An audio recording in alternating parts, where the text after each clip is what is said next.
ಕಾಂಗ್ರೆಸ್ನ ಬಿಟ್ಟು ಹೊರಗಡೆ ಬಂದು ಒಂದು 5 ಕಡೆ 10 ಕಡೆ ಚುನಾವಣೆ ನಡೆಸ್ಕೊಂಡು ಗೆದ್ಕೊಂಬನ್ನಿ ನೋಡೋಣ.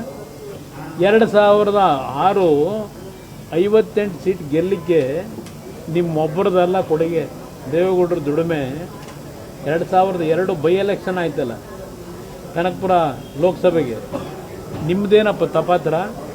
2002 ದೇವೇಗೌಡರನ್ನ ಗೆಲ್ಲಿಸಬೇಕಾದ್ರೆ ಲೋಕಸಭೆಗೆ ಆ ಹೋರಾಟದಲ್ಲಿ ನಾನು ಎಷ್ಟು ಶ್ರಮ ಹಾಕಿದ್ದೀನಿ, ಅದ್ರ 10% ನಿಮ್ಮ ಕೈಲಿ ಶ್ರಮ ಹಾಕೋಕ್ಕಾಗಲಿಲ್ಲ. ಅಲ್ಲಿ ಆ ಚುನಾವಣೆ ಗೆಲ್ಲಕ್ಕೆ, ದೇವೇಗೌಡರನ್ನ ಗೆಲ್ಲಿಸ್ಲಿಕ್ಕೆ ದೇವೇಗೌಡರು ಬೇಡ ಅಂದ್ರೂ ಅವ್ರಿಗೂ ಕೇರ್ ಮಾಡಿದೆ. ಅವತ್ತೇನು ಹೊರಟ್ರಿ ನೀವು? ನಿಮ್ಮ ಕುರ್ಚಿಗೋಸ್ಕರವಾಗಿ ನಿಮ್ಮನ್ನು ಪಾರ್ಟಿಯಿಂದ ಹೊರಗಾಕಿದಾಗ 58 ಜನದಲ್ಲಿ ನಿಮ್ಮ ಜೊತೆ ಬಂದವರು 8 ಜನ. ಸಿದ್ದರಾಮಯ್ಯನವರು JDS ಪಕ್ಷದ ರಾಜ್ಯಾಧ್ಯಕ್ಷರಾಗಿದ್ದಾಗ 58 ಸೀಟುಗಳನ್ನು ಗಳಿಸಿದ್ರು. ಅದು ಸಾಧನೆ ಅಲ್ಲವಂತೆ. ನಮ್ಮ ಕುಮಾರಸ್ವಾಮಿ ಅವರು ಹೇಳ್ತಾ ಇದ್ದಾರೆ 58 ಸೀಟುಗಳನ್ನು ಗಳಿಸಿದ್ದು ಸಾಧನೆನೇ ಅಲ್ಲ, ಅದು ದೇವೇಗೌಡರಿಂದ 58 ಸೀಟು ಬಂದಿದ್ದು ಅಂತ ಹೇಳ್ತಾ ಇದ್ದಾರೆ. ಆ 58 ಸೀಟುಗಳ ನಂತರ JDS ಪಕ್ಷ ಇವತ್ತು 17 ಸ್ಥಾನಕ್ಕೆ ಕುಸಿತಿರುವಂಥದ್ದು. 17 ಸ್ಥಾನಕ್ಕೆ ಕುಸಿತಿರುವಂಥದ್ದು. 58 ಯಾವತ್ತು ಕ್ರಾಸ್ ಆಗೇ ಇಲ್ಲ.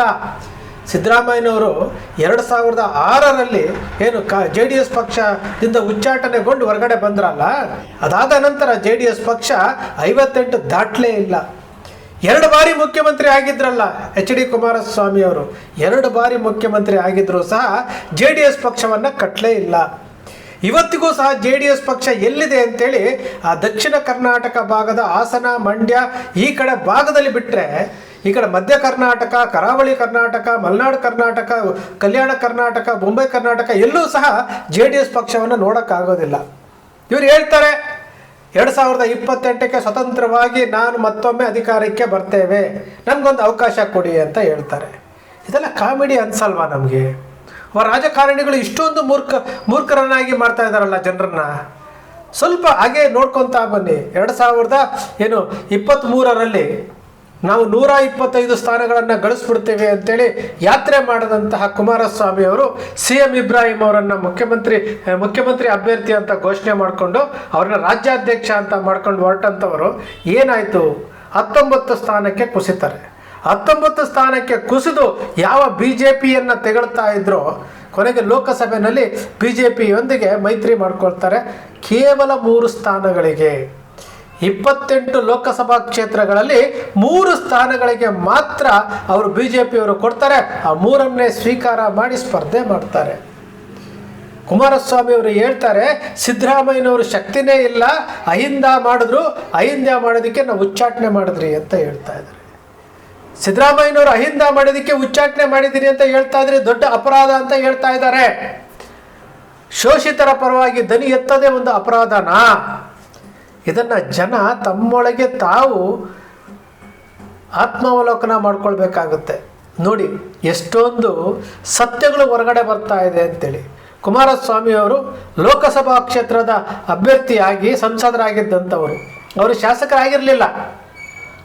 ಏನು 20 ತಿಂಗಳಲ್ಲಿ ಶಾಸಕರಾಗಿ ಧರ್ಮ್ ಸಿಂಗ್ ಸರ್ಕಾರವನ್ನು ಉರುಳಿಸಿ ಇವರು ಆಪರೇಷನ್ ಮಾಡಿ ಕಮಲದ ಜೊತೆಗೆ ಕೈ ಜೋಡಿಸಿ ಮುಖ್ಯಮಂತ್ರಿ ಆಗ್ತಾರೆ. 20 ತಿಂಗಳು ಮುಖ್ಯಮಂತ್ರಿ ಆಗ್ತಾರೆ. ವಚನ ಭ್ರಷ್ಟರು ಅಂತ ಅನ್ನಿಸ್ಕೊತಾರೆ.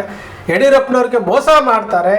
ಅದಾದ ನಂತರ BJP ಪಕ್ಷ 106 ಸ್ಥಾನಗಳನ್ನು ಗಳಿಸುತ್ತೆ. ಅದಾದ ನಂತರ ಅಧಿಕಾರಕ್ಕೆ ಬರುತ್ತೆ, ಅದೊಂದು ಕತೆ. ಆಮೇಲೆ ಆಪರೇಷನ್ ಕಮಲ ಇಂಟ್ರೊಡ್ಯೂಸ್ ಮಾಡುತ್ತೆ. 2ನೇ ಬಾರಿಗೆ ಮುಖ್ಯಮಂತ್ರಿ ಆಗ್ತಾರೆ. 2ನೇ ಬಾರಿಗೆ ಮುಖ್ಯಮಂತ್ರಿ ಆದರೂ ಸಹ JDS ಪಕ್ಷವನ್ನು ಕಟ್ಟಲೇ ಇಲ್ಲ. ಇವರು ಸಿದ್ದರಾಮಯ್ಯನವರಿಗೆ ಪಾಠ ಹೇಳ್ತಾರೆ. ಇವೆಲ್ಲವನ್ನು ನೋಡ್ತಾ ಇದ್ರೆ ಕಾಮಿಡಿ ಅನ್ಸಲ್ವಾ? ದೇವೇಗೌಡರು ಜನತಾದಳವನ್ನು ಬಿಟ್ಟು ಹೋಗಿ ಸಮಾಜವಾದಿ ಜನತಾ ಪಕ್ಷ ಅಂತ ಕಟ್ತಾರೆ. ರಾಜ್ಯಾದ್ಯಂತ ಏನು ಪ್ರಚಾರ ಮಾಡ್ತಾರೆ. ಗೆದ್ದಿದ್ದೆಷ್ಟು? 1 ಸ್ಥಾನ. ದೇವೇಗೌಡರು ಗೆದ್ದಿದ್ದು ಒಂದೇ 1 ಸ್ಥಾನ. ರಾಮಕೃಷ್ಣ ಹೆಗಡೆ ಅವರನ್ನು ವಿರೋಧಿಸಿ ಗೆದ್ದಿದ್ದು ಒಂದೇ 1 ಸ್ಥಾನ, ಅದು ದೇವೇಗೌಡರದು. ಇದೇನ ಸಾಧನೆ? HD ಕುಮಾರಸ್ವಾಮಿ ಅವರು 2 ಬಾರಿ ಮುಖ್ಯಮಂತ್ರಿ ಆಗಿದ್ದಂಥವರು ಪಕ್ಷವನ್ನು ಯಾವ ರೀತಿ ಕಟ್ಟಬಹುದಾಗಿತ್ತು? ಕಟ್ಟಲೇ ಇಲ್ಲ. ಇವರು ಸಿದ್ದರಾಮಯ್ಯನವರ ಆಡಳಿತದ ಬಗ್ಗೆ, ಅವರ ಪಕ್ಷದ ಬದ್ಧತೆಯ ಬಗ್ಗೆ ಕುಮಾರಸ್ವಾಮಿ ಅವರು ಮಾತಾಡ್ತಾರೆ. ಇವೆಲ್ಲವೂ ಸಹ ಕಾಮಿಡಿ ಅನಿಸುತ್ತೆ.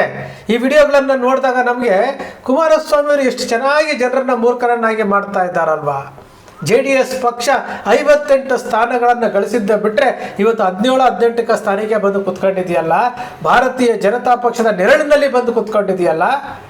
ಇವತ್ತು ಭಾರತೀಯ ಜನತಾ ಪಕ್ಷ ಪ್ರಾದೇಶಿಕ ಪಕ್ಷಗಳನ್ನು ತಿಂದು ತಿಂದು ತಿಂದು ನುಂಗಿ ನೀರು ಕುಡಿತಾ ಇದೆ. ಈಗ ಕರ್ನಾಟಕದಲ್ಲೂ ಸಹ JDS ಪಕ್ಷ ಇವತ್ತು ಭಾರತೀಯ ಜನತಾ ಪಕ್ಷದ ನೆರಳಿನಲ್ಲಿ ಬಂದು ಕೂತಿದೆ. ಇವರು ಸಿದ್ದರಾಮಯ್ಯನವ್ರ ಬಗ್ಗೆ ಇವರು ಮಾತನಾಡ್ತಾ ಇದ್ದಾರೆ. ಇದು ನಮ್ಮ ರಾಜಕೀಯ ಪಕ್ಷಗಳು ಯಾವ ರೀತಿ ಜನರನ್ನು ಮೂರ್ಖರನ್ನಾಗಿ ಮಾಡ್ತಾ ಇದ್ದಾರೆ ನೋಡಿ. ನಮಗೆ ಅದೆಲ್ಲ ಗೊತ್ತೇ ಆಗೋದಿಲ್ಲ. ಚುನಾವಣೆ ಬಂತಂತಂದರೆ ಜೈಕಾರ ಹಾಕ್ತೀವಿ. ಕುಮಾರಸ್ವಾಮಿ ಅವರಿಗೆ ಅನುಭವ ಜಾಸ್ತಿ ಅಂತೆ. ಎಲ್ಲಿ ಅನುಭವ ಇದೆ?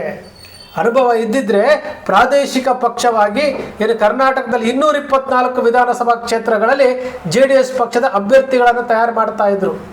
224 ವಿಧಾನಸಭಾ ಕ್ಷೇತ್ರಗಳಲ್ಲಿ. ಆದರೆ ಮಾಡಲೇ ಇಲ್ಲ. ಯಾಕೆ ಮಾಡಲಿಲ್ಲ ಅಂತಂದರೆ ಅವರಿಗೆ ವಿಸ್ತಾರ ಮಾಡೋದು ಇಷ್ಟ ಇಲ್ಲ. ಅವರಿಗೆ ಅವರ ಕುಟುಂಬದ ಸದಸ್ಯರು ಮಾತ್ರ ಶಾಸಕರಾಗಬೇಕು, ಸಚಿವರಾಗಬೇಕು, MP ಗಳಾಗಬೇಕು. ಬಿಟ್ಟರೆ ಅವರು ಬೇರೆ ಸಾಮಾನ್ಯ ಕಾರ್ಯಕರ್ತರಿಗೆ ಯಾವುದೇ ಅವಕಾಶ ಇಲ್ಲ. ಈಗ 2028 ವಿಧಾನಸಭಾ ಚುನಾವಣೆ ಬರುತ್ತೆ. ಈಗ ಮೈತ್ರಿ ಹಿಂಗೆ ಮುಂದುವರಿಯಿತು ಅಂತಂದರೆ ಒಂದು 50 ಸ್ಥಾನ ಕೊಡ್ಬೋದು. 28ಕ್ಕೆ 3 ಕೊಟ್ಟಂಥವರು 224ಕ್ಕೆ ಒಂದು 50 ಸ್ಥಾನ ಬಿಟ್ಕೊಡ್ಬೋದು. ಆ 50 ಸ್ಥಾನದಲ್ಲಿ 10-20 ಗೆದ್ದು ಅಥವಾ 25 ಗೆದ್ದು ಒಂದು ಉಪಮುಖ್ಯಮಂತ್ರಿಗಳ ಒಂದಷ್ಟು ಸಚಿವ ಸ್ಥಾನಗಳನ್ನು ಗಳಿಸ್ಬೋದು. ಸಾಕು ಅವ್ರಿಗೆ. ಮತ್ತೇನಾದರೂ ಬೇಕಾ? ಪ್ರಾದೇಶಿಕ ಪಕ್ಷವನ್ನು ಬಲಿಷ್ಠಗೊಳಿಸಬೇಕಾದಂತಹ ಅವಕಾಶಗಳಿತ್ತಲ್ಲ ಅವ್ರಿಗೆ, ಯಾತಕ್ಕೆ ಮಾಡಲಿಲ್ಲ? ಇವರು ಸಿದ್ದರಾಮಯ್ಯನವರ ಆಡಳಿತ ವೈಖರಿ ಮತ್ತೊಂದರ ಬಗ್ಗೆ ಅಲ್ಲ. ಆದರೆ ಒಬ್ಬ ಸಿದ್ದರಾಮಯ್ಯನವ್ರನ್ನ ಅಹಿಂದ ಸಂಘಟನೆ ಸಮಾವೇಶ ಮಾಡಿದ್ರು ಅಂತೇಳಿ ಉಚ್ಚಾಟನೆ ಮಾಡಿದ್ದು ತಪ್ಪಲ್ವ ಅದು? ದೇವೇಗೌಡರು ತಾವು ಪಕ್ಷ ಕಟ್ಟಿದ್ದಾರೆ ಅಂತಂದ್ರಲ್ಲ. ಇವತ್ತು ಜನತಾ ಪರಿವಾರದ ನಾಯಕರು ಜನತಾದಳ ಇಬ್ಬಾಗ ಆಯ್ತಲ್ಲ, JDU ಆಯ್ತಲ್ಲ, JH ಪಟೇಲ್ರು ಒಂದು ಬಣ ಮಾಡ್ಕೊಂಡೋದ್ರು, ದೇವೇಗೌಡರು ಒಂದು ಬಣ ಮಾಡ್ಕೊಂಡೋದ್ರಲ್ಲ. ಯಾಕೆ ಇಬ್ಬಾಗ ಆಯಿತು? ಇವತ್ತು ಸಿದ್ದರಾಮಯ್ಯನವರು ಕಾಂಗ್ರೆಸ್ ಪಕ್ಷಕ್ಕೆ ಬಂದಮೇಲೆ ಜನತಾದಳದಲ್ಲಿ ಎಷ್ಟು ಜನ ಇದ್ದಾರೆ? ಬಚ್ಚೇಗೌಡರು ಹೇಳ್ತಾ ಇರಲಿಲ್ವಾ? ಇಡೀ ಜನತಾ ಪರಿವಾರದಲ್ಲಿದ್ದಂಥವ್ರನ್ನೆಲ್ಲರನ್ನೂ ಮುಗಿಸ್ಬಿಟ್ರು ದೇವೇಗೌಡರು ಅಂತ ಹೇಳ್ತಾ ಇಲ್ವಾ? ಯಾರಿದ್ದಾರೆ ಇವತ್ತು? PGR ಸಿಂಧ್ಯಾ ಇಲ್ಲ, MP ಪ್ರಕಾಶ್ ತೀರ್ಕೊಂಡ್ರು, ಜೀವರಾಜ್ ಆಳ್ವ ತೀರ್ಕೊಂಡ್ರು. ಯಾರ್ಯಾರು ಜನತಾ ಪರಿವಾರದಲ್ಲಿದ್ದರು ಎಲ್ಲರೂ ಸಹ BJP ಪಕ್ಷ ಸೇರಿಕೊಂಡ್ರು. BJPನಲ್ಲಿ ಇವತ್ತು ಸಕ್ರಿಯವಾಗಿದ್ದಾರೆ. ಜನತಾ ಪರಿವಾರದಲ್ಲಿ ಯಾರಿದ್ದಾರೆ? ಎತ್ತು ಸುತ್ತು ಹೋದರೂ ಸಹ ಇವರ ಕುಟುಂಬದ ಸದಸ್ಯರನ್ನು ಹೊರತುಪಡಿಸಿ ಬೇರೆ ಯಾರಿದ್ದಾರೆ? 18 MLAಗಳಿದ್ದಾರೆ. 18 MLAಗಳನ್ನು ಇಟ್ಕೊಂಡು ನಾನೇನೋ ಸಾಧನೆ ಮಾಡ್ತೀನಿ ಅಂತಂದರೆ ಇದು ಜನರನ್ನು ಮೂರ್ಖರನ್ನಾಗಿ ಮಾಡುವಂಥದ್ದಲ್ಲ. ಸಿದ್ದರಾಮಯ್ಯನವರು JDS ಪಕ್ಷದಲ್ಲಿ ಅಧ್ಯಕ್ಷರಾಗಿದ್ದಾಗ 58 ಗಳಿಸಿದ್ರು. ಇವರು 2 ಬಾರಿ ಮುಖ್ಯಮಂತ್ರಿ ಆದರೂ ಸಹ 18ಕ್ಕೆ ಬಂದು ಕೋರಿಸ್ಕೊಂಡಿದ್ದಾರೆ. 17ಕ್ಕೆ ಬರ್ತಾ ಇದೆ. ಈಗ ತಮ್ಮ ಮಗ 3 ಬಾರಿ ಸೋತರೂ ಸಹ ತಮ್ಮ ಮಗನನ್ನು ಅಧ್ಯಕ್ಷನನ್ನಾಗಿ ಮಾಡಕ್ಕೆ ಹೊರಟಿದ್ದಾರೆ. ಇದು JDS ಪಕ್ಷದವರು ಆತ್ಮಾವಲೋಕನ ಮಾಡ್ಕೊಳ್ಬೇಕಾಗಿತ್ತು. ಕರ್ನಾಟಕಕ್ಕೆ ಒಂದು ಪ್ರಬಲವಾದಂತಹ ಪ್ರಾದೇಶಿಕ ಪಕ್ಷ ಆಗ್ಬೋದಾಗಿತ್ತು. ಪ್ರಬಲವಾದಂತಹ ಪ್ರಾದೇಶಿಕ ಪಕ್ಷ ಆಗಬಹುದಾಗಿತ್ತು. DMK, TMC, TRS ಇವೆಲ್ಲವೂ ಈ ಥರ ಒಂದು ಪ್ರಾದೇಶಿಕ ಪಕ್ಷ ಆಗುವಂತಹ ಲಕ್ಷಣಗಳಿತ್ತು, ಆ ಶಕ್ತಿ ಇತ್ತು. ಎಲ್ಲವನ್ನೂ ಕಳ್ಕೊಂಡ್ಬಿಟ್ರು. ಇವತ್ತು ಭಾರತೀಯ ಜನತಾ ಪಕ್ಷದ ನೆರಳಿನಲ್ಲಿದೆ ಅಂತಂದರೆ ಇವರು ಸಿದ್ದರಾಮಯ್ಯನವರ ಬಗ್ಗೆ ಇವರು ಮಾತನಾಡ್ತಾರೆ. ಇವೆಲ್ಲ ನೋಡ್ತಾ ಇದ್ರೆ ನಮಗೆ ಕಾಮಿಡಿ ಅನಿಸುತ್ತೆ. ಬೇರೆ ವಿಧಿ ಇಲ್ಲ. ಯಾಕೆಂದರೆ ನಮ್ಮ ಜನರು ಹಾಗೇ ಇದ್ದಾರೆ. ಶಾರ್ಟ್ ಮೆಮೊರಿ, ಮರ್ತು ಬಿಡ್ತಾರೆ. ಇನ್ನು 1.25 ವರ್ಷಕ್ಕೆ ಚುನಾವಣೆ ಬರುತ್ತೆ, ಅವಾಗ ಎಲ್ಲವನ್ನು ಮರೀತಾರೆ. ನೆಕ್ಸ್ಟ್ ಚುನಾವಣೆಯಲ್ಲಿ ಜೈಕಾರ ಹಾಕ್ತಾರೆ, ಅಧಿಕಾರಕ್ಕೆ ಬರ್ತಾರೆ, ಮತ್ತೊಮ್ಮೆ ಅದೇ ವಾಗ್ದಾಳಿಗಳು ನಡ್ಕೊಂಡು ಹೋಗುತ್ತೆ. ಇದು ನಮ್ಮ ರಾಜ್ಯದ, ನಮ್ಮ ದೇಶದ ಚುನಾವಣಾ ವ್ಯವಸ್ಥೆ. ಸ್ನೇಹಿತರೆ, ನಿಮ್ಮ ಅಕ್ಷರ ಮೀಡಿಯಾ ಯಾವತ್ತೂ ಸೃಷ್ಟಿ ಮಾಡೋದಿಲ್ಲ, ಕಲ್ಪನೆ ಮಾಡೋದಿಲ್ಲ, ವಾಸ್ತವದ ವಿಚಾರವನ್ನು ವಿಶ್ಲೇಷಣೆ ಮಾಡುತ್ತೆ. ನಿಮ್ಮ ಅಕ್ಷರ ಮೀಡಿಯಾದ ವಿಶ್ಲೇಷಣೆ ನಿಮ್ಗೆ ಇಷ್ಟ ಆಯಿತು ಅಂದರೆ ಸಬ್ಸ್ಕ್ರೈಬ್ ಆಗಲಿಲ್ಲ ಅಂದರೆ ಸಬ್ಸ್ಕ್ರೈಬ್ ಮಾಡ್ಕೊಳ್ಳಿ. ಪಕ್ಕದಲ್ಲಿ ಕಾಣುವಂಥ ಬೆಲ್ ಐಕಾನ್ ಪ್ರೆಸ್ ಮಾಡಿ.